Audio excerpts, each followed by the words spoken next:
So I'm going to solve this problem again, this time using a different technique. I would recommend only doing this once you thoroughly understand the way that we have been doing it, where we've been solving for individual masses. But this technique is beneficial once you can kind of see the big picture. So what we're going to do is, instead of treating these as individual masses, we're going to look at this as a whole.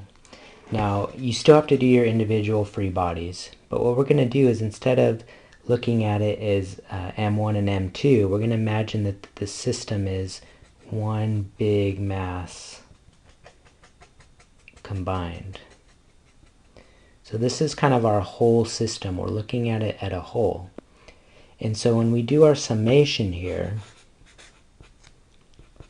what we're going to do is we're just going to say, oh, these tensions are internal to this whole. And so we're just going to ignore these and not even worry about the tensions. We're only going to worry about anything that's outside of this whole. So for example, we have our mg1 or fg1 pulling down this way. So this is going to cause the masses to begin to accelerate. So we'll say, all right, that's positive. So fg1 is going in our positive direction, the direction of our acceleration.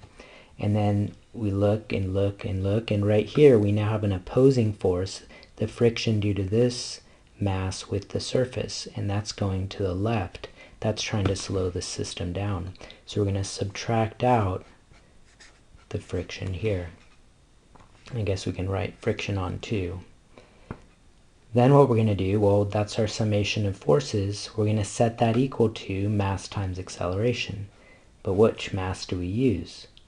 Well, we use both masses, or the sum of the masses. So this is one big system of a combined mass.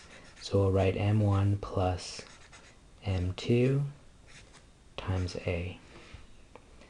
And so now when we solve for a here, well, we're going to have fg1 minus friction 2 divided by m1 plus m2. And then let's just go a step further. Remember, Fg is mg or m1g. And friction, if you remember, friction would just be, well, mu times the normal force. And the normal force here would just simply be Fg2. So this would be minus mu m2g divided by m1 plus m2 equals a. So notice this is the exact same answer that we got earlier. Okay, I have the other work right here. Where's the solution? Oh, here it is. Okay, exact same answer that we got before. So it is a little bit easier. It does take a little bit better conceptual understanding of what's going on. One of the questions they'll often ask you is, what is the tension? And when you've done it this way that we did before, it's very easy to find the tension. This way, obviously, we ignored the tension since it was internal to the system. So if they do ask you for the tension, you will have to do a summation using either of the masses. So for example, if we use this one, we'd get m1g minus tension equals m1a. And since you've already solved for the a, you can then go ahead and solve for your tension. So that you would have to break it apart if they ask you for that question. Okay?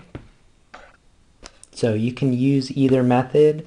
This one, again, I would be careful of unless you really understand what's going on. On like an AP test, a lot of times they give partial credit, and so if you make a small mistake, you might not get credit if you do it this way. But this way you'll definitely get lots of partial credit when you do individuals.